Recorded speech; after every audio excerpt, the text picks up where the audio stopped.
Ayo, segera download Quran Tadabbur, tafsir dalam genggaman Anda.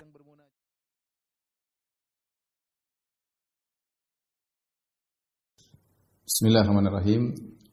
Assalamualaikum warahmatullahi wabarakatuh. Alhamdulillahi ala ihsanihi wa syukru lahu ala taufiqihi wa amtinanihi wa asyhadu an la ilaha illallah wahdahu la syarika lahu ta'ziman li sya'nihi wa asyhadu anna Muhammadan abduhu wa rasuluhu da'ira ridwani. Allahumma shalli alaihi wa ala alihi wa ashabihi wa ikhwani. Para ikhwan dan akhwat, para pemirsa yang dirahmati Allah Subhanahu wa taala, jamaah Masjid Al-Ikhlas Duku Bimah yang dimuliakan oleh Allah Subhanahu wa taala. Alhamdulillah pada kesempatan kali ini adalah pertemuan kita pertama dalam rangka mempelajari kandungan-kandungan yang terdapat dalam surat Al-Maidah. Tentunya kita tahu bahwasanya Al-Qur'an adalah kitab kebahagiaan, ya. Allah mengatakan, Toha ma anzalna 'alaikal Qur'ana litashqa. Kami tidak turunkan Al-Qur'an kepada engkau wahai Muhammad agar kau menderita, ya, agar kau sengsara, tetapi agar kau bahagia. Allah mengatakan, ya, syifa'u wa syifa'u lima fis sudur. Maksudnya Al-Qur'an adalah obat bagi penyakit, ya, ada yang ada di dada manusia, ya. Dan ini menunjukkan seorang yang semakin dekat dengan Al-Qur'an, maka dia akan semakin bahagia, dia semakin dekat dengan Allah Subhanahu wa taala. Bagaimana tidak dekat dengan Allah? Dia membaca firman-firman-Nya yang Allah kirimkan kepada hamba-hambanya melalui malaikat Jibril, kemudian melalui Nabi Muhammad SAW hingga sampai kepada kita. Kita akan bahas surat Al-Maidah, ya. Al-Maidah dari namanya Maidah diambil dari surat Al-Maidah, ya, ayat 112, ya. Yang di mana di antara metode penamaan surat adalah menyebutkan satu kata yang menunjukkan surat tersebut. Misalnya kata tersebut tidak terdapat dalam surat-surat yang lain, ya. Makanya dipilih sebagian nama-nama surat diambil dari suatu kata yang kalau orang dengar langsung dia tahu yang dimaksudlah surat tersebut. Di antaranya kata tersebut tidak terdapat dalam surat-surat yang lain. Seperti kata Maidah, hidangan. Ini hanya terdapat dalam surat Al-Maidah. Ya, oleh karenanya surat Maidah punya cuma satu nama, surat Al-Maidah, ya. Yaitu diambil dari surat Al-Maidah 112. Kata Allah Subhanahu wa taala, "Idz qala al-hawariyuna ya Isa ibn Maryam hal yastati'u rabbuka an yunazzila 'alaina ma'idatan minas sama'." Ketika al-hawariyun berkata kepada, itu para sahabat Nabi Isa berkata kepada Nabi Isa, "Wahai Isa ibn Maryam, apakah Rabbmu mampu untuk menurunkan bagi kami ma'idatan minas sama', hidangan dari langit?" Dari sinilah surat ini disebut dengan surat Al-Maidah, ya. Surat ini adalah surat Madaniyah. Surat Madaniyah. Surat Madaniyah itu surat yang diturunkan setelah Nabi sallallahu alaihi wasallam berhijrah dari Mekah menuju kota Madinah, ya. Terlebih lagi di awal-awal surat Allah buka dengan ya ayyuhalladzina amanu, ya ayyuhalladzina amanu. Wahai orang yang beriman, wahai orang yang beriman. Dan ini adalah ciri-ciri khusus surat-surat Madaniyah. Berbeda dengan surat-surat Makkiyah, biasanya dibuka dengan ya ayyuhan nas, wahai manusia sekalian. Karena surat Madaniyah, surat yang turun kepada Nabi setelah Nabi berhijrah ke kota Madinah, karena audiensnya rata-rata para sahabat yang beriman. Berbeda dengan ketika di Mekah, terkadang Allah tunjukkan surat-surat tersebut agar didengar oleh orang-orang musyrikin, ya, yang tidak beriman. Makanya Allah menggunakan kata ya ayyuhan nas, wahai manusia sekalian. Baik, di antara keistimewaan surat Al-Maidah, apa keistimewaannya? Surat Al-Maidah termasuk surat yang terakhir turun, ya. Dari Jubair bin Nufair, dia berkata, "Hajjtu, aku berhaji, fadakhaltu ala Aisyah." Kemudian aku bertemu dengan Aisyah radhiyallahu anha. Faqalat li, kemudian Aisyah berkata kepadaku, "Ya Jubair, taqra'ul Maidah, wahai Jubair, kau baca surat Al-Maidah?" Faqultu na'am, iya, yaitu aku menghafal, aku membacanya. Faqalat amma innaha akhiru suratin nazalat. Ketahuilah bahwasanya surat Al-Maidah adalah surat yang terakhir turun, surat yang terakhir turun. Karena dia surat yang terakhir turun, sehingga sebagian ulama mengatakan seluruhnya muhkam, yaitu tidak akan mengalami mansukh lagi, nah, karena dia terakhir, sudah selesai. Adapun surat-surat sebelumnya bisa jadi ada ayat karena dia turun sejak awal, bisa jadi dimansukhkan dengan ayat-ayat setelahnya. Karena surat Al-Maidah turun di akhir daripada kehidupan Nabi sallallahu alaihi wasallam, maka surat-suratnya, ayat-ayatnya semuanya muhkam, tidak ada yang mansukh, Kemudian di antara keistimewaan surat ini adalah surat ini banyak berbicara tentang hukum-hukum fikih. Jadi kita kalau bicara tentang juz amma, ya kita akan bicara tentang masalah iman, masalah hari akhirat, masalah kerasulan Nabi sallallahu alaihi wasallam, masalah kehidupan, masalah banyak berkaitan dengan iman. Sehingga kita semangat untuk mendengarnya karena benar-benar berkaitan dengan kehidupan kita sehari-hari. Surat Al-Maidah ya banyak membahas tentang masalah hukum fikih, masalah makanan halal, makanan haram, bagaimana berhubungan dengan ahlul kitab, ya. Oleh karenanya kita perlu konsen ya dalam mempelajari surat Al-Maidah karena surat Al-Maidah sering menyebutkan tentang masalah fikih. Taib, hadirin dan hadirat yang dirahmati Allah Subhanahu wa taala, kita masuk pada ayat yang pertama, ayat kedua insyaallah pada malam hari ini. Kalau ada waktu kita lanjut pada ayat yang ketiga ya. Perhatikan.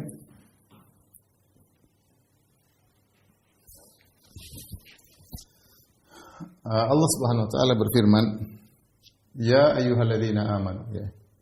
Wahai orang-orang yang beriman. Tadi saya mengatakan ini yaitu wahai orang-orang yang beriman.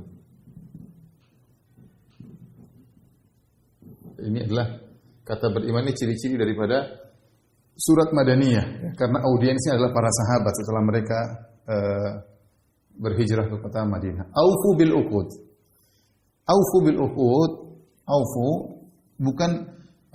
bukan sekedar artinya menunaikan. Aufu itu dari al-wafa.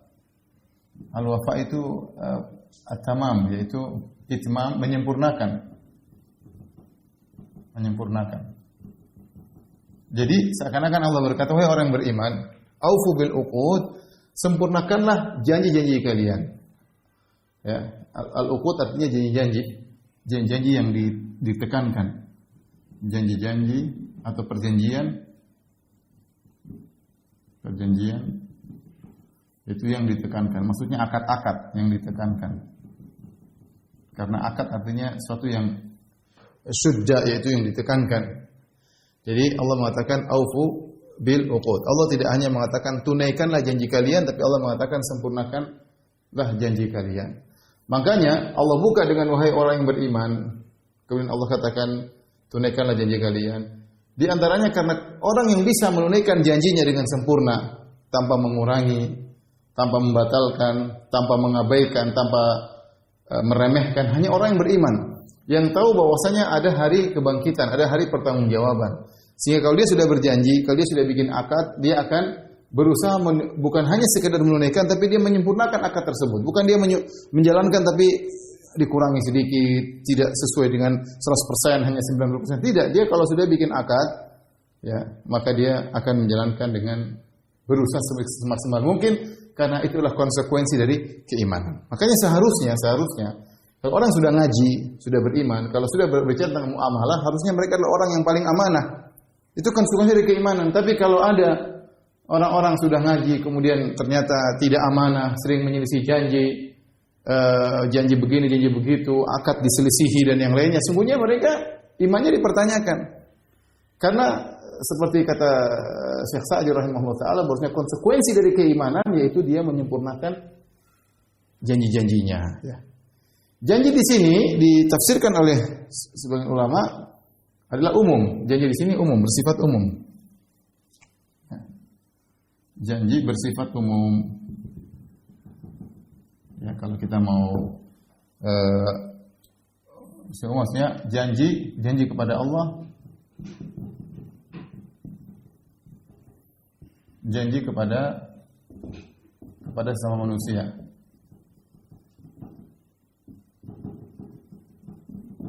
Ya.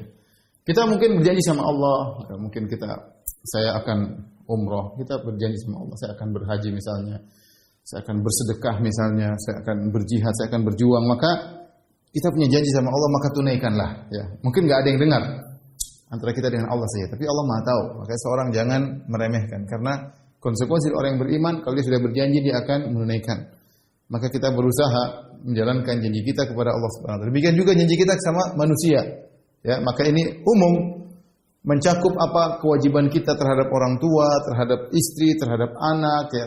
Apalagi berkaitan dengan muamalah, masalah akad-akad, maka kita harus benar-benar perhatikan, karena konsekuensi dari orang beriman adalah menjalankan akad-akad tersebut dengan sebaik-baiknya. Karena Allah menggunakan kata aufu, yaitu sempurnakan, jangan kurangi, ya.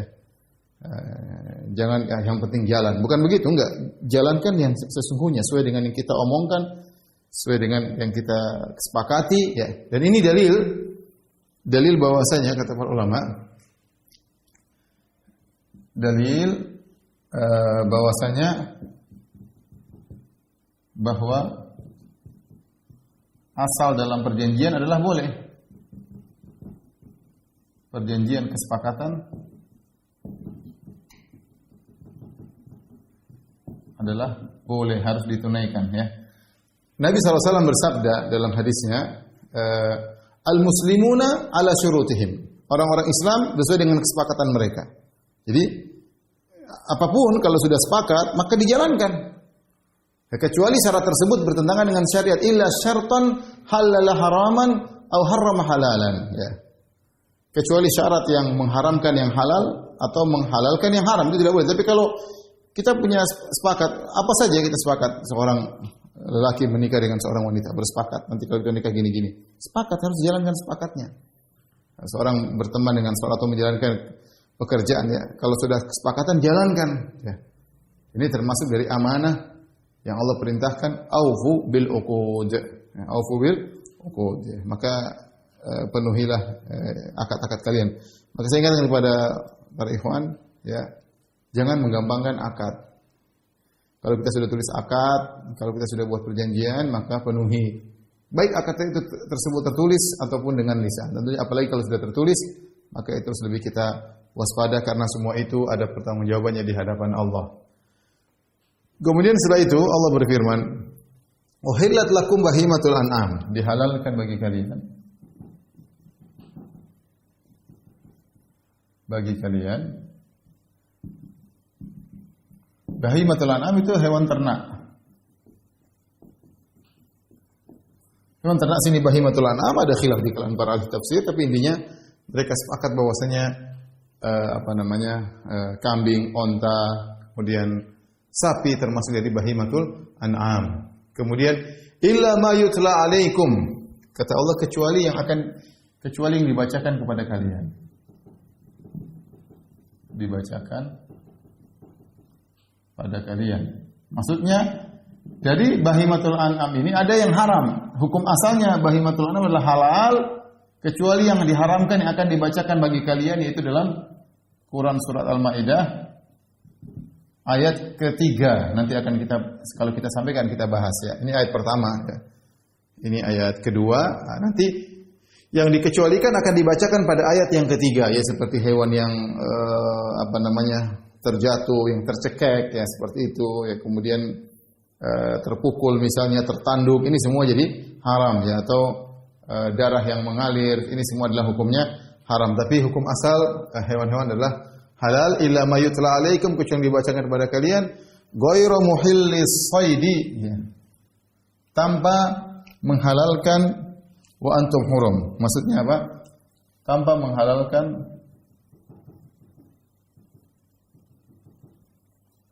hewan buruan, sementara kalian sedang haram, sedang ihram. Jadi Allah sebutkan hukum berikutnya, ya. Jadi kalian juga boleh berburu, ya, kecuali jadi hewan buruan itu tidak halal sementara kan dalam kondisi ihram. Kalau kalian tidak ihram, kalian boleh berburu. Apa yang dimaksud dengan wa antum hurum, sementara dalam sedang ihram? Maksudnya adalah sedang ihram haji atau umrah, atau sedang di tanah haram, yaitu Mekah, Madinah.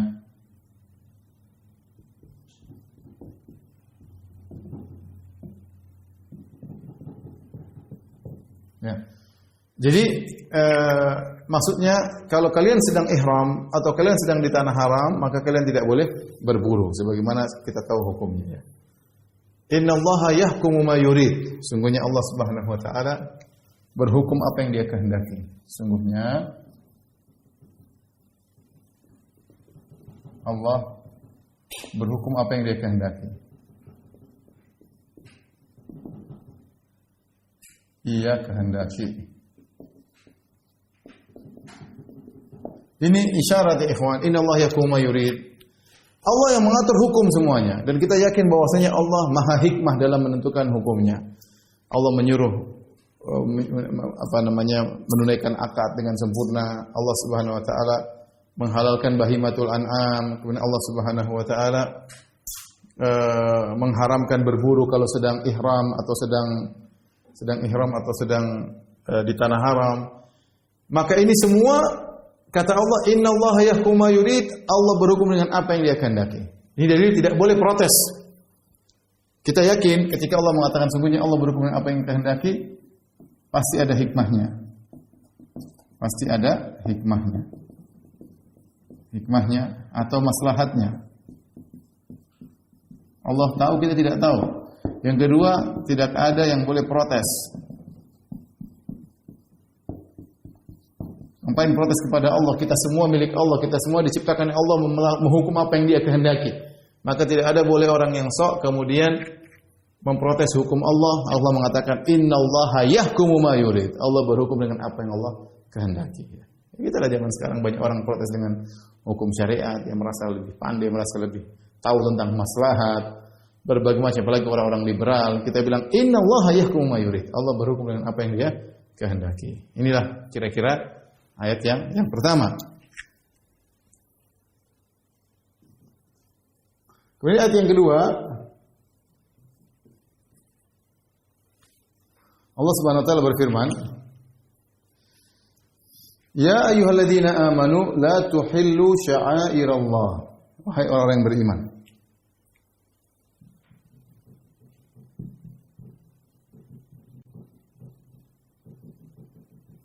la tuhillu, janganlah kalian menghalalkan, itu janganlah kalian melanggar ya. Janganlah kalian menghalalkan, maksudnya melanggar sya'air Allah. Sya'air maksudnya syiar atau syairah, jamak dari syairah, yaitu kalau bahasa kita syiar-syiar Allah yang berkaitan dengan tanah haram, berkaitan dengan haji. Ya, maka jangan dilanggar. Wala syahrul haram, dan jangan kalian melanggar juga menghalalkan bulan haram. Bulan-bulan apa?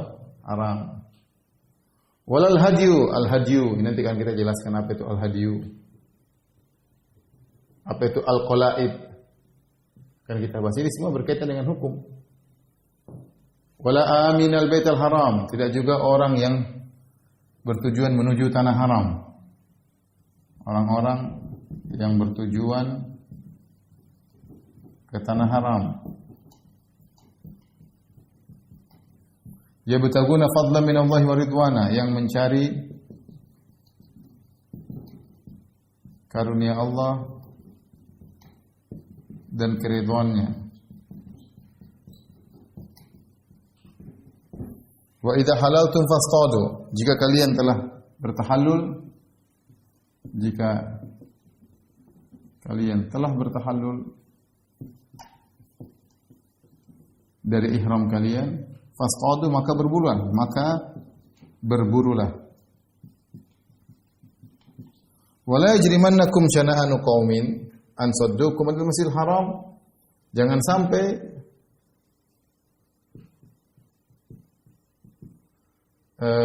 kebencian kalian kepada orang-orang yang menghalangi kalian dari tanah haram, kalian dari Masjid Haram, membawa kalian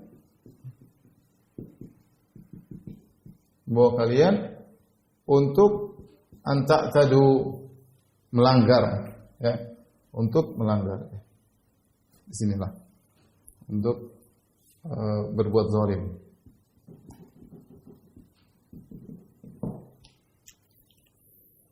Anta tadi di sini ya.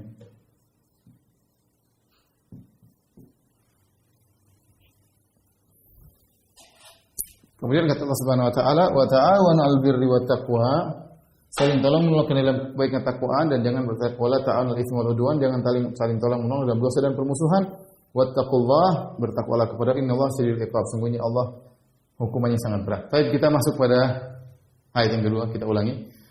Wahai orang beriman, la tuhillu sya'irallah. Jangan kalian melanggar syiar-syiar Allah Subhanahu wa taala. Banyak ya, kalau kalian sedang berhaji, maka jangan kalian melanggar aturan-aturan haji, jangan kalian melanggar hal-hal yang diharamkan dalam ketika sedang ihram. Jangan menggampangkan syiar-syiar Allah. Allah dalam hajinya ada aturan. Allah dalam umrah ada aturan. Aturannya jangan dilanggar. Itu semua adalah syiar-syiar Allah Subhanahu wa taala. Ya, kemudian juga manasik-manasik haji, jangan sembarang mau bikin haji seenaknya saja, misalnya mau wukuf tidak di padang Arafah, wukuf di tempat yang lain misalnya. Ya, Allah sudah kasih aturan wukuf padang Arafah harus tanggal 9, jangan kemudian melanggar wukufnya selain tanggal 9. Intinya maksudnya ini syair Allah ya. Wa may yu'adzim syair Allah fa innahu min taqwal qulub. Barang siapa yang mengagungkan syiar-syiar Allah, maka itu termasuk dari takwanya hati seseorang. Ya, oleh karenanya seorang kalau tahu itu syiar Allah, maka jangan diremehkan, jangan dilanggar, jangan digampangkan. Kemudian kata Allah juga, wala syahrul haram. Janganlah kalian melanggar syahrul haram. Apa maksudnya syahrul haram? Kita tahu syahrul haram ada 4. Sama-sama kita sudah tahu. Itu Dzulqa'dah, Dzulhijjah, Muharram, kemudian Rajab. Jadi Dzulqa'dah, Dzulhijjah, Muharram mutataliyat, berurutan. Dzulqa'dah, Dzulhijjah, Muharram. Kemudian Rajab belakangan. Ya. Kita Muharram, Safar, Rabiul Awal, Rabiul Tsani, Jumadil Ula, Jumadil Ukhra, Rajab dan Sya'ban. Rajab baru Sya'ban ya. Jadi Rajab bulan ke berapa itu? Ke-6 ya. Sya'ban 7, Ramadan 9 ya. Sya'ban 8, Rajab bulan ke-7 ya. Jadi Syahrul Haram ada 4. Apa saja tadi? Dzulqa'dah,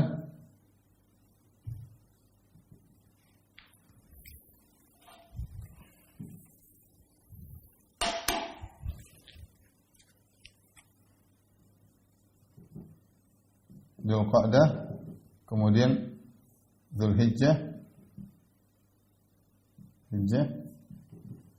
kemudian Muharram, belumnya apa? Rajab. Jadi 4 bulan ini. Apa ini maksud jangan kalian melanggar bulan haram? Ada 2 pendapat. Maksudnya yang pertama ya, jangan berperang di situ. Perang di bulan-bulan tersebut. Yang kedua, jangan bermaksiat. Sebagaimana disebut oleh para ahli tafsir ya. Ya karena orang-orang Arab mereka tahu bahwasanya bulan-bulan haram ini haram bertempur, haram berperang. Dan ini sudah berlaku sebelum datangnya Nabi SAW. Mereka mengagungkan bulan-bulan haram dan itu diakui oleh Islam. Maka di bulan-bulan haram tidak boleh berperang. Demikian juga ayat khusus jangan bermaksiat pada bulan haram. Bermaksiat di bulan haram, maksudnya di bulan-bulan ini tidak sama dengan bulan-bulan yang lainnya. Ya. Karena Allah Subhanahu Wa Taala mengatakan, Inna iddatash syuhuri 'indallahi 12 syahran fi kitabillahi yauma khalaqas samawati wal arda minha arba'atun hurum dzalika dinul qayyim fala tazlimu fihinna anfusakum. Kata Allah, jangan kalian bermaksiat di bulan-bulan ini. Kita sekarang sedang berada di bulan Dzulhijjah. Bermaksiat di bulan Dzulhijjah tidak sama dengan bermaksiat di selain 4 bulan ini. Ya, hati-hati ya. Dosanya tidak sama. Kemudian jangan berperang. Di sini ada khilaf di kalangan para ulama ya. Apakah tidak boleh berperang di bulan-bulan ini berlaku sampai sekarang atau sudah mansuh? Maka ada 3 pendapat di kalangan para ulama tentang sekarang bulan Dzulqa'dah ini misalnya. Kemudian bolehkah kita berperang misalnya ada jihad? Bolehkah kita berjihad di bulan Rajab, Dzulqa'dah, Dzulhijjah, Muharram? Padahal Allah melarang berperang pada bulan-bulan tersebut. Yas'alunaka 'anil syahril harami qitalin fi. Mereka bertanya kepada aku tentang bulan haram yang dilarang berperang di dalamnya. Maka ada yang mengatakan sudah mansuh. Fa idzan salakhal ashhurul hurumu faqtul musyrikina haitsu wajadtumuhum. Dalam surat Taubah kata Allah, jika telah berlalu bulan-bulan haram maka bunuhlah kaum musyrikin dimanapun kalian dapati. Sehingga ayat itu memansuhkan larangan ini. Sehingga sekarang sudah tidak berlaku bulan-bulan haram lagi, mau berperang kapan saja boleh. Terlebih lagi Nabi waktu dalam perang Taif, Nabi memerangi perang Taif dalam bulan Dzulqa'dah, padahal itu bulan haram. Dalam bulan haram. Pendapat yang kedua mengatakan bahwasanya ini tetap berlaku. Ini tetap berlaku, bulan-bulan haram tetap berlaku meskipun sekarang tetap berlaku. Kata mereka dan ini pendapat dipilih oleh Syekh Utsaimin rahimahullahu taala, tetap berlaku dilarang tersebut kecuali kita diserang maka kita boleh membalas. Adapun kita mulai perang tidak boleh. Kita mulai perang tidak boleh. Adapun kita diserang maka kita berhak untuk membalas ya. Atau kemudian yang benar sebenarnya dua pendapat ya. Syekh Utsaimin juga memilih perincian. Kalau kita sudah mulai perang sebelum bulan haram, kemudian perang terus berlanjut pada bulan haram, maka tidak apa-apa dilanjutkan. Tetapi memulai perang tidak boleh pada bulan-bulan haram. Intinya ini dua pendapat. Saya ulangi, yang pertama berpendapat bahwasanya ini sudah tidak berlaku lagi. Perang boleh kapan saja, karena dalam surat At-Taubah kata Allah, jika sudah lewat bulan-bulan haram tersebut, maka bunuhlah kaum musyrikin kalau dalam perang dimanapun kalian berada, kapanpun, tidak ada masalah. Pendapat yang kedua, pendapat beliau Syekh Utsaimin rahimahullah taala, bahwasanya ini masih tak berlaku ya, kecuali kita diserang maka kita boleh membalas meskipun di bulan-bulan haram, yang tidak boleh kita memulai. Tetapi kalau kita sudah memulai perang sebelum bulan haram dan masih berlanjut sampai pada bulan haram, tidak jadi masalah. Allah alam bisawab ya. Yang kedua, selain jangan berperang, ingat jangan bermaksiat. Walal hadyu. Apa itu al hadyu? Al hadyu adalah hewan yang dihadiahkan kepada tanah haram ya. Hadiahkan tanah haram. Kalau kita musim haji ada hadyu hewan hadyu ya. Buat haji tamattu, kemudian haji qiran ada hewan namanya al-hadyu. Ya, al-hadyu ya, itu adalah hewan-hewan yang dihadiahkan kepada tanah haram, disembelih untuk dibagikan kepada fuqara, orang-orang miskin yang ada di tanah haram. Dia umum, mencakup kambing, mencakup onta, mencakup sapi yang mau diserahkan ke tanah haram. Kemudian walal qalaid. Al-qalaid itu adalah gantungan. Kilada artinya gantungan. Dia lebih khusus daripada al-hadyu. Al-hadyu umum, yang lebih khusus daripada hadyu. Hadyu ulangi hewan yang dihadiahkan kepada tanah haram. Al-qalaid yaitu hewan yang dikasih tanda. Jadi dahulu ini sudah ada sejak zaman kaum musyrikin. Jadi kalau mereka ingin menyumbangkan atau menghadiahkan hewan kepada tanah haram, misalnya kambing, mereka kasih tanda. Mereka ambil tanda dari misalnya kulit-kulit dari pohon yang ada di tanah haram, kemudian mereka ikatkan atau mereka gantungkan, mereka kalungkan ke kambing tersebut. Ya. Kambing enggak, maksud saya onta digantungkan di onta. Kemudian onta tersebut dilepas ya, menuju tanah haram. Saya ulangi, mereka ingin menyumbangkan onta ke tanah haram, mereka ambil kilada itu semacam gantungan diambil dari kulit kayu pohon-pohon yang ada di tanah haram, kemudian mereka ikatkan pada hewan tersebut, onta tersebut dilepaskan. Nah, hewan ini kalau berjalan menuju tanah haram, tidak ada yang boleh ganggu, Maka Allah bilang, la tuhillu, jangan kalian melanggar, jangan kalian ganggu hewan-hewan ini. Karena hewan ini diserahkan untuk Allah Subhanahu wa taala. Misalnya hadyu, tapi itu adalah hewan hadyu kemudian dicuri, ya, padahal itu adalah untuk Allah Subhanahu wa taala, dirampas misalnya, atau belum sampai ke tanah haram disimpangkan misalnya. Al-qalaid jangan diganggu, misalnya ada onta sudah dipasang kiladah, kemudian dia berjalan, diambil tandanya, padahal kalau ada tanda tersebut orang tahu oh ini onta untuk Allah Subhanahu wa taala, maka jangan diganggu, biarkan dia berjalan dari negerinya menuju Mekah ya, biarin dia terus berjalan sampai menuju Mekah, enggak ada yang boleh ganggu meskipun tidak ada tuannya. Namanya al-qalaid. Jadi orang dahulu kalau ingin, dan ini berlaku kapan saja, seorang boleh menyumbangkan hewan-hewan kepada tanah haram kapan saja, tapi zaman sekarang ini sudah tidak berlaku. Kalau zaman dulu ya, ada punya onta, kasih tanda, suruh jalan menuju ke Mekah. Itu berarti akan diserahkan kepada Allah Subhanahu wa taala. Jika sampai di Mekah, maka disembelih dibagikan kepada orang-orang miskin di sana ya. Maka jangan diganggu Biarkan dia berjalan sampai ke Mekah, jangan diambil tandanya, karena dikasih tanda ini fungsinya apa? Fungsinya kalau orang lihat syiar, iya ya, lihat onta diserahkan kepada Allah, maka dia pun termotivasi. Maka dia pun mungkin cari onta yang lain, dia pun serahkan kepada Allah, atau enggak dia kasih kambing atau sapi untuk dibagikan kepada orang-orang miskin di tanah haram. Kemudian kata Allah juga jangan melanggar, ini semua dan ya. Dan jangan kalian melanggar syiar-syiar Allah, dan jangan melanggar bulan-bulan haram, dan jangan melanggar hadyu, hewan hadyu, dan jangan melanggar al-qalaid, hewan-hewan yang kasih tanda, dan jangan kalian melakukan pelanggaran terhadap orang-orang yang bertujuan ke tanah haram. Yang mereka bertujuan ya betaguna fadlan minallahi wa ridwana, mencari keridhaan, karunia dari Allah dan mencari keridhaannya. Adapun mencari karunia dengan berdagang, kemudian mencari keridhaannya dengan haji dan umrah. Dengan haji dan umrah. Ya, jangan ganggu. Haram mengganggu orang-orang yang sedang menuju tanah haram, dan ini perintah khusus dari Allah Subhanahu wa taala. Ya. Yang penting mereka tujuannya baik ke tanah haram, mau berdagang jangan diganggu. Kemudian ingin haji dan umrah apalagi jangan diganggu. Yang kita dapati sebagian orang di tanah Mekah mengganggu orang haji, mengganggu orang umrah, membohongi orang haji, membohongi orang umrah, dikerjain, dan terjadi sebagian orang jahat seperti itu. Malah harusnya membantu orang-orang haji dan umrah, malah dikerjain, dikeruk duitnya sebanyak-banyaknya. Dibikin proyek ini, proyek anu, sebagian travel kurang ajar ya. Mereka malah mengganggu orang-orang yang sedang berhaji dan umrah. Tamu-tamu Allah mereka kerjain. Dulu orang-orang jahiliyah mereka bangga bisa melayani tamu-tamu Allah ya. Sekarang sebagian orang kalau melayani baiklah, tapi malah dikerjain. Dikerjain, dan itu banyak cerita teman orang-orang enggak ngerti ya. Misalnya para penjual kambing datang kepada para jemaah haji, ini kambing gini. Oh, ibu harus potong kambing 3 karena ibu pasti melanggar, ibu pasti begini. Akhirnya sebagian jemaah haji dia punya uang buat jajan cuma sedikit, 1.500 real, semuanya untuk kambing. Dibohongin sama siapa? Penjual kambing. Terkadang penjual kambing terus menyamar menjadi seorang mahasiswa. Kurang ajar. Jadi mereka kurang ajar sama tamu-tamu Allah. Ya. Baik.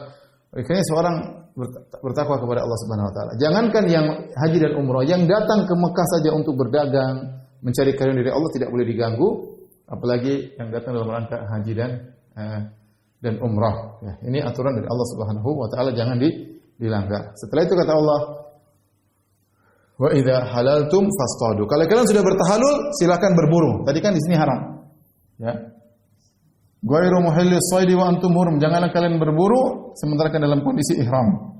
Tapi kalau kalian sudah bertahalul dari haji dan umrah, atau sudah tidak di tanah haram dan sudah tidak di tanah haram, fastadu, maka berburulah. Ya.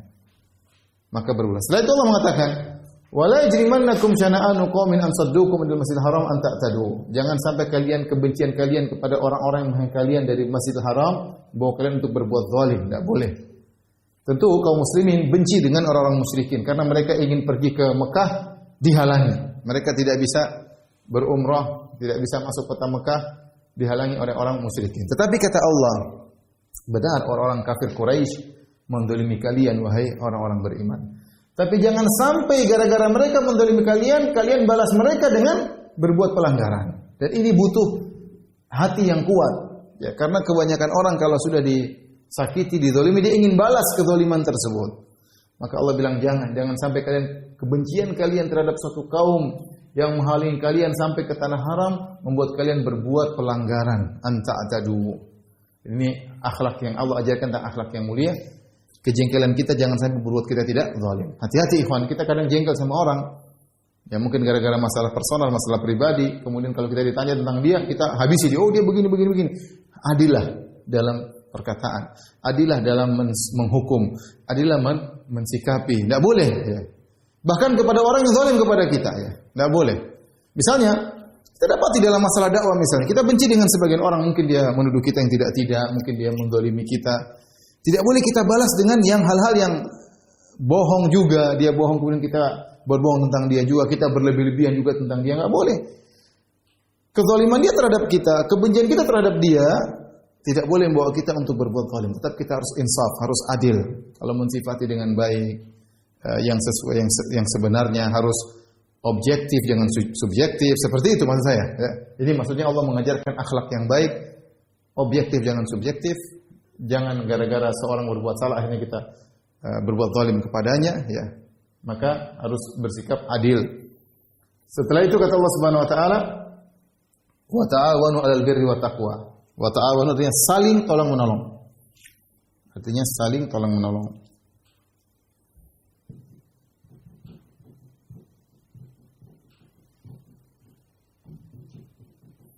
Ya, akhi, saya kalau lihat ini, maksudnya ikhwan, bagaimana akhlak Ibn Taimiyah rahimahullahu taala. Luar biasa, akhi. Ibn Taimiyah rahimahullahu taala, kalau kita baca biografi beliau, bagaimana beliau dimusuhi oleh ahlul bidah, bagaimana beliau dituduh yang tidak-tidak, difitnah yang tidak-tidak, beliau masuk penjara bolak-balik sampai beliau tidak, ya mungkin menikmati dunia, mungkin tidak menikmati dunia sama sekali. Artinya begitu banyak besar ujian dihadapi oleh Ibn Taimiyah rahimahullahu taala sampai beliau tidak menikah.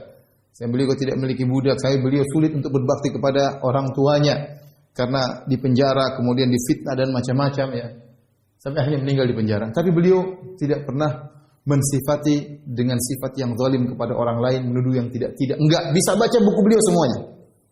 Beliau berbicara tentang hululiyah, tentang akidah wahidatul wujud, beliau berbicara tentang Asy'ariyah, beliau berbicara tentang Mu'tazilah, berbicara tentang ahli filsafat, beliau berbicara Ibnu Sina, beliau berbicara Ar-Razi, tapi beliau selalu adil.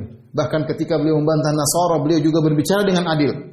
Kebencian tidak membuat seorang akhirnya berbicara di luar pada yang faktanya. Jangan. Seorang meskipun benci kepada suatu kaum, dia harus berbicara dengan fakta. Jangan dia bohong. Jangan sampai kata Allah, jangan sampai kebencian kalian terhadap orang-orang yang mengingkari Masjidil Haram berbuat kalian melampaui batas. Tadi maksudnya melampaui batas. Demikian juga ikhwan anak makanya kita berakhlak dengan ulama-ulama yang sudah memberi contoh kepada kita. Antum mungkin benci kepada seorang, mungkin ahlul bidah yang menjatuhkan dakwah sunnah menuduh tidak-tidak. Antum jangan balas dengan yang tidak-tidak juga. Enggak boleh. Sampaikan dengan baik, sampaikan dengan benar, yang insaf. Karena pernyataan kita akan diminta pertanggungjawaban oleh Allah Subhanahu wa taala. Kita jengkel, tapi kejengkelan tersebut jangan buat kita membuat pelanggaran. Ya. Apalagi kalau sama Ahlus Sunnah, dengan selain Ahlus Sunnah saja kita harus berbuat adil. Meskipun mereka tidak adil kepada kita, meskipun mereka membuat fakta-fakta yang tidak benar, membuat gambaran misalnya Ahlus Sunnah itu begini, buruk sekali, tukang mengkafirkan, tukang gini, ternyata tidak benar, biarin antara mereka dengan Allah. Kita jangan ikut-ikutan seperti itu. Kita jangan kita mencegah mereka dengan melampaui batas. Dan ini akhlak yang mulia yang harus kita pegang.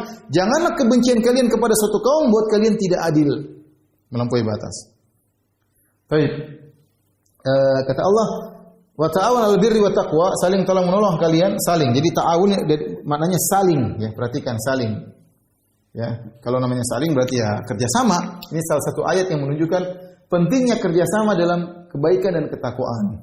Seorang mungkin bisa berjalan sendiri, tapi kita tahu kita makhluk sosial, kita butuh kerjasama. Ya, maka kalau kita berteman dengan kawan, ya, niatnya menjalankan ayat ini, kita dapat pahala. Saya ulangi, kita ini banyak berteman, teman kita banyak. Nah, pertemanan kita tersebut apakah untuk ta'awun 'alal birri wat taqwa, kebajikan ketakwaan? Kalau kita niatkan pertemanan kita untuk saling tolong menolong dalam berkebajikan ketakwaan, maka insya Allah kita telah menjalankan ayat ini. Dan ini adalah prinsip dalam kehidupan bermasyarakat. Harus ada ta'awun, saling tolong menolong.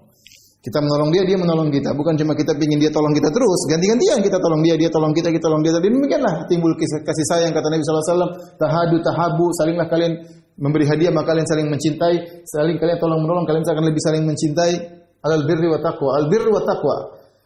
Al birri wa taqwa ini adalah dua kata, kalau disebut salah satunya mencakup yang lain.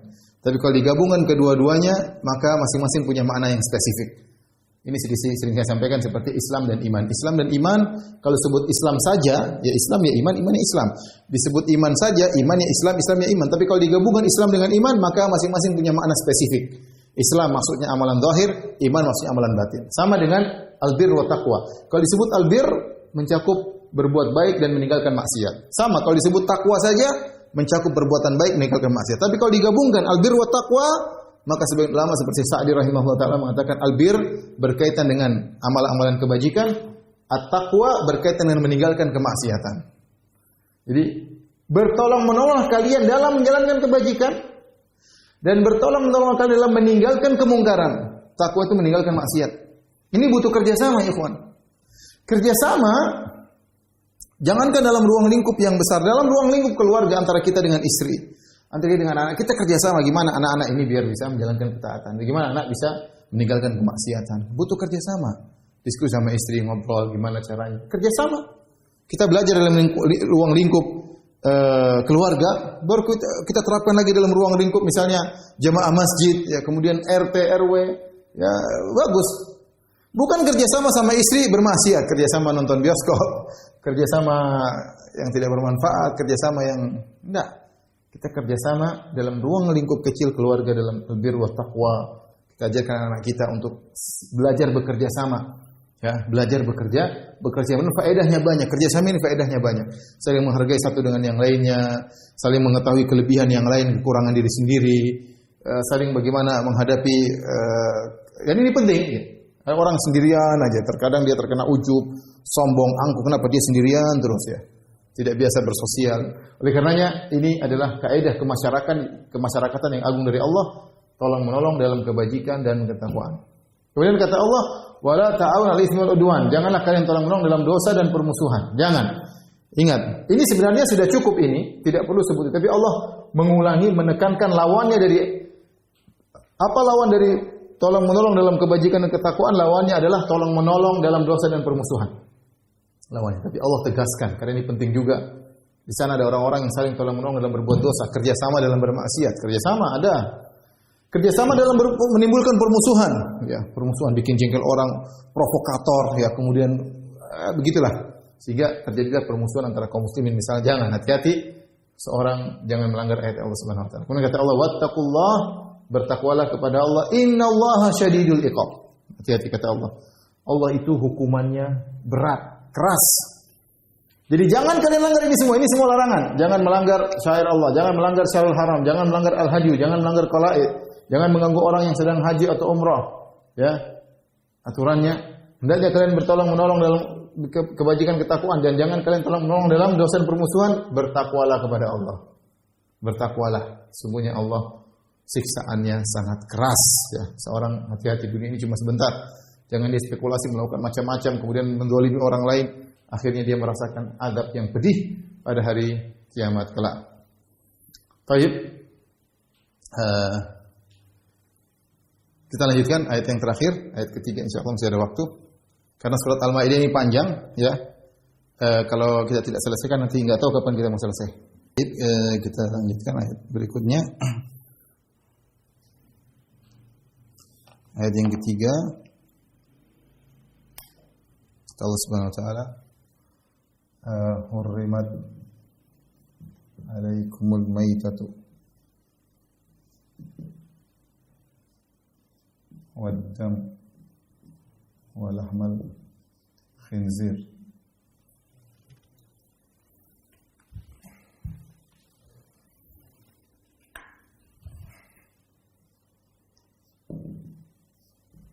khinziri wa ma uhilla li ghairillahi bih wal munkhaniqatu wal mawqudatu wal mutaraddiyatu wan natihatu وما أكل السبع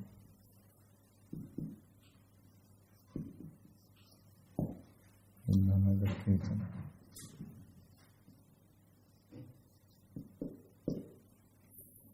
وما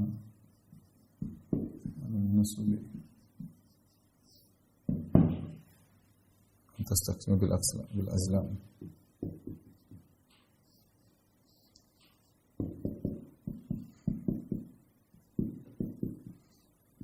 ذلكم فسق اليوم يئس الذين كفروا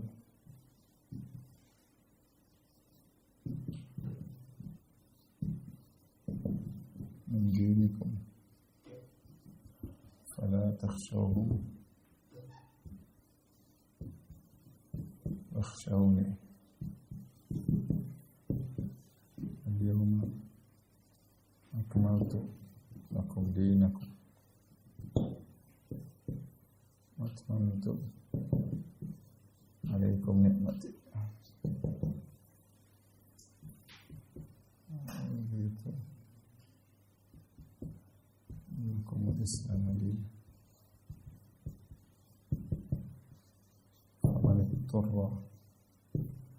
fi makhmasatin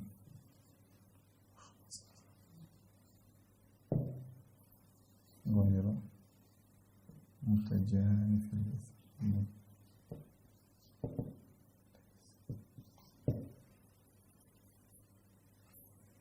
Innallaha ghafurur rahim.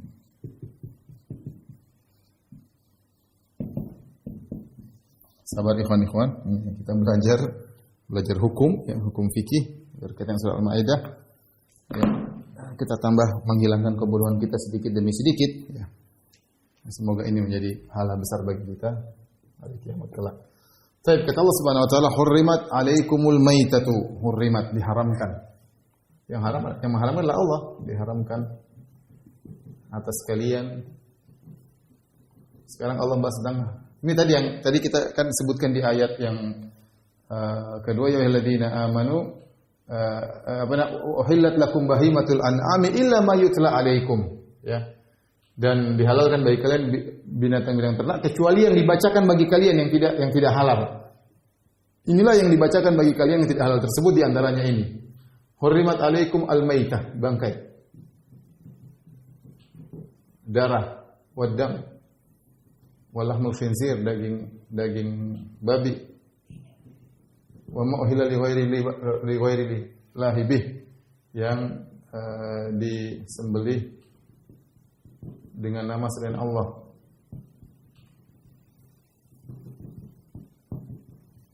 Kemudian wal munkhaniqatu, yang tercekik,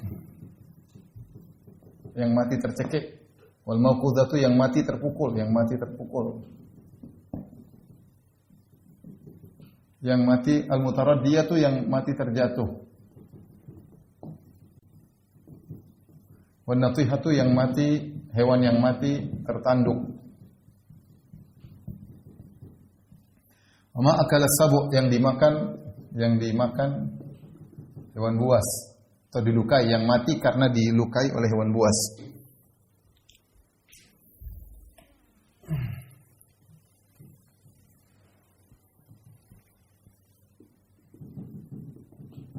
Karena dilukai hewan buas. Illa ma dzakkaitum, kecuali yang kalian sembelih. Wa ma dzubi 'ala nusuk, yang disembelih untuk berhala. Wa antas taksbil azlam, kemudian kalian mengundi nasib dengan azlam. Mengundi nasib dengan azlam. Nanti kita jelaskan apa itu azlam. Dzalikum fisq, ini adalah kemaksiatan. Ini semua adalah kemaksiatan, melanggar perintah Allah. Kefasikan. Kata Allah, "Al-yauma ya'isal ladzina kafaru." Pada hari ini, maksudnya pada tanggal hari Arafah, ya'isal ladzina kafaru minkum, orang-orang kafir putus asa dari agama kalian.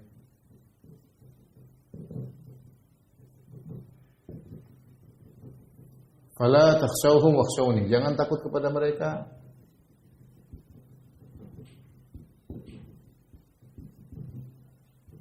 tapi takutlah kepadaku.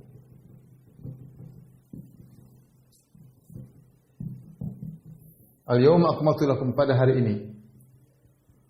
ini aku sempurnakan agama kalian, bagi kalian agama kalian. Aku sempurnakan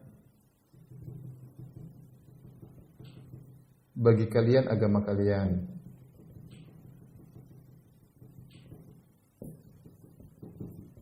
Dan aku sempurnakan nikmatku atas kalian. Nikmatku bagi kalian. Aku ridha Islam agama bagi kalian. Aku ridha Islam jadi agama bagi kalian. Jadi agama kalian. Barang siapa yang terpaksa, siapa yang darurat makan yang haram tadi, makan yang haram-haram tadi, Fi mahmasatin kelaparan, karena kelaparan. Ghairu mutajani fil itsm, tidak condong kepada dosa. Sungguhnya Allah Maha Pengampun lagi Maha Penyayang. Sungguhnya Allah Maha Pengampun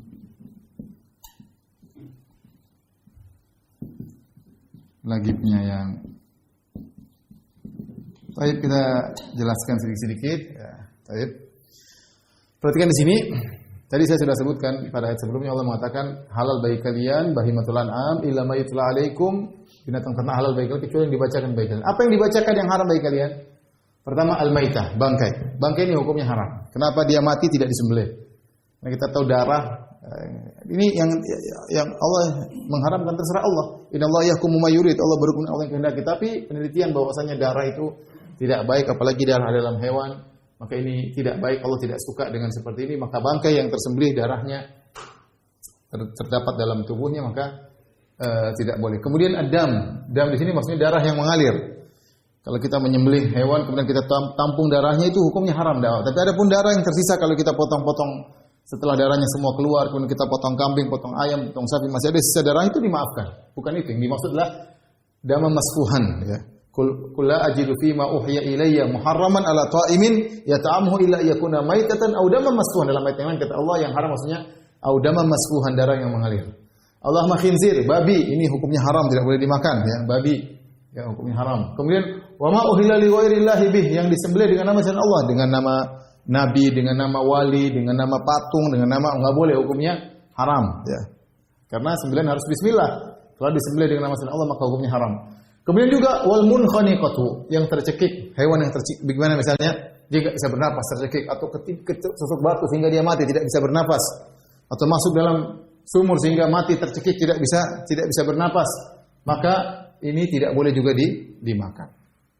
Tidak boleh juga dimakan.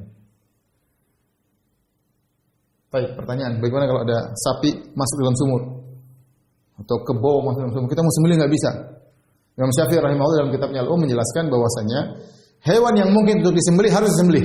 Hewan yang mungkin untuk disembelih harus disembelih. Adapun hewan yang tidak mungkin disembelih, misalnya tadi sapi masuk dalam sumur, maka boleh kita menggunakan alat yang lain, tombak misalnya, tidak harus sembelih. Yang penting mengenai tubuhnya kita bilang bismillah, maka tidak mengapa. Sebagaimana dalam hadis Adi bin Hatim At-Ta'i yang dia berburu, ya, maka dia mengatakan, Rasulullah, bagaimana kalau aku melempar dengan mi'rad, dengan alat, kemudian kata Nabi, kalau kau lempar dengan mi'rad, fakharaqa, kemudian dia membelah daging, kemudian akhirnya terjadi luka, kemudian mati gara-gara belahan bendamu tadi, barang tajammu, maka tidak jadi masalah. Jadi saya ulangi, ada hewan yang mungkin disembelih maka harus disembelih. Kalau ada hewan yang tidak mungkin disembelih, misalnya tadi hewan masuk di sumur, kalau kita biarkan dia akan tercekik, tenggelam hanya mati. Maka kita boleh menombak dia, ya, atau dengan alat yang lain.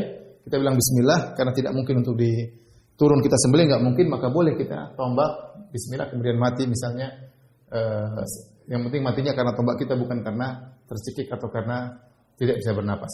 Wal mauquzatu, ini sama, mati terpukul, ini juga tidak boleh. Misalnya ketabrak apa, tidak disembelih, maka tidak boleh. Ada kambing ketabrak mobil misalnya, ketabrak motor, kemudian pusing-pusing mati, ya, ini tidak boleh karena dia ketabrak benda yang keras, terpukul benda yang keras. Tadi hadis Adi bin Hatim At-Ta'i, kata Nabi, kalau kau lempar dengan mi'radmu, dengan bendamu misalnya, alat untuk berburu, kemudian tidak mengenai barang tajamnya, benda tajam, tapi mengenai sampingnya, kemudian hewan tersebut mati bukan karena tidak ada luka yang merobeknya, maka hukumnya haram. Adapun kalau kau lempar kemudian mengenai bagian tajamnya sehingga merobek perutnya, keluar darah, kemudian mati meskipun tidak disembelih, karena dia hewan yang maka tidak jadi masalah. Wal mutaraddiyatu, yang mati jatuh dari tempat yang tinggi kemudian mati, maka itu juga tidak. Ini semua hukumnya haram. Wan natihatu, sama, mati karena ditanduk sama hewan yang lain, ditanduk oleh kambing bertanduk atau ditanduk oleh misalnya kebo atau yang lainnya, maka mati, maka tidak boleh dimakan. Wa ma akala sabu, atau yang dilukai oleh hewan. Jadi misalnya ada kambing dikejar oleh singa, kemudian digigit bagian kakinya, digigit perutnya, kemudian hewan tersebut pergi, tidak dapati kambing tersebut mati gara-gara gigitan hewan buas tersebut, maka ini semua hukumnya haram. Ini semua hukumnya haram. Kata Allah, illa madzakaitum, kecuali yang kalian sembelih. Maksudnya bagaimana? Ada kalian dapati hewan jatuh, terpukul. Dia belum mati, masih ada hidupnya, masih ada, sudah mau mati tapi dia masih bisa bernapas, sembelih sebelum dia mati. Sehingga dia matinya karena kita sembelih, maka jadi halal. Sama hewan terjatuh dari tempat yang tinggi, bentar lagi 5 menit lagi mati. Tinggal 1 menit lagi dia mati, masih bisa bernapas, sembelih, maka itu jadi halal. Wan natiha, hewan yang ditanduk oleh hewan lain misalnya. Kemudian dia mau mati, kita sembelih. Sempat dia masih hidup, kita sembelih, maka jadi halal. Sama wa ma'akala sabu, ada hewan buas yang menggigit dia dan dia masih ada nafasnya, kita boleh sembelih, maka jadi halal. Ya, ini Allah kecualikan. Ini maksudnya demikian.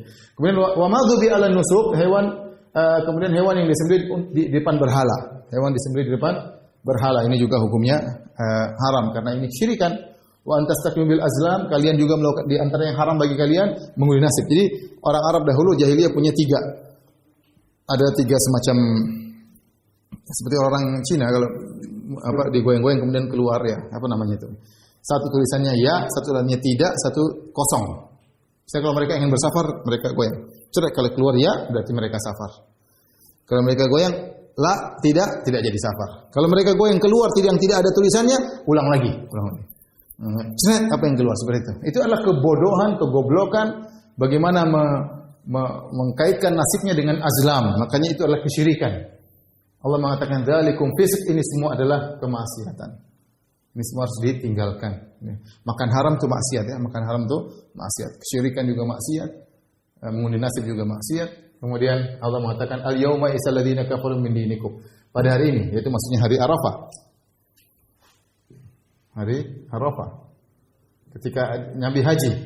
Ya isal ladzina kafaru min dinikum, orang kafir pada tahun ke-10 Hijriah, maka orang-orang kafir sudah putus asa dari agama kalian. Kenapa?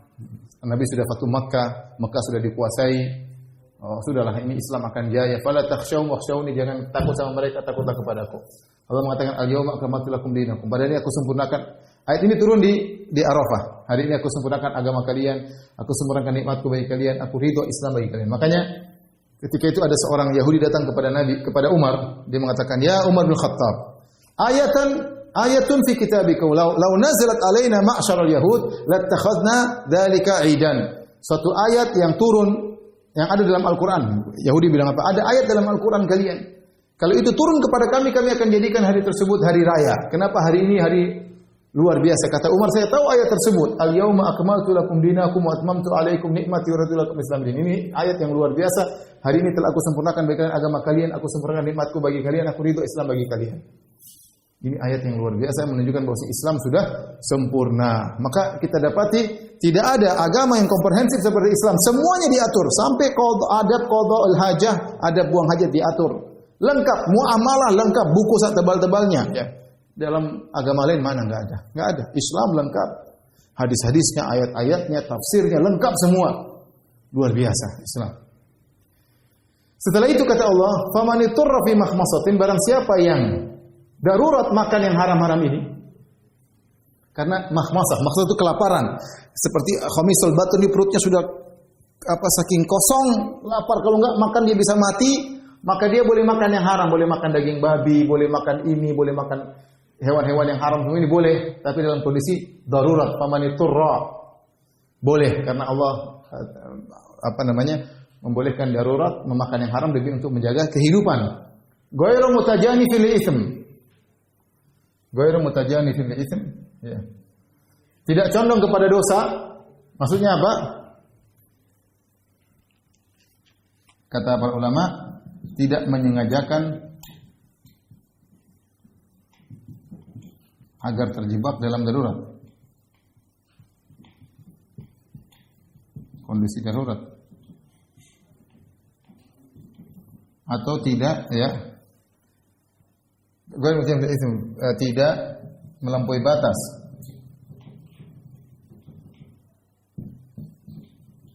Gimana misalnya sengaja pergi ke tengah hutan, bawa bekal daging babi, sudah nggak ada makan lagi, dia sengaja menjebak dirinya dalam tengah hutan supaya nggak ada makan kecuali babi, ini hukumnya haram. Tidak boleh menyengajakan agar terjebak dalam kondisi darurat supaya makan yang haram, hukumnya tidak boleh. Atau melampaui batas, dia makan sudah kenyang, dia tambah lagi, sudah makan babi sudah kenyang, makan lagi enak ini tambah lagi, bahkan dia bikin bekal untuk bawa pulang, ini hukumnya haram semuanya. Fa innallaha ghafurur rahim, barang siapa yang makan yang haram karena kondisi darurat, maka sesungguhnya Allah Maha Pengampun lagi Maha Penyayang. Sampai demikian dulu ikhwan dan akhwat jamaah Masjid Al-Ikhlas Duku Bima.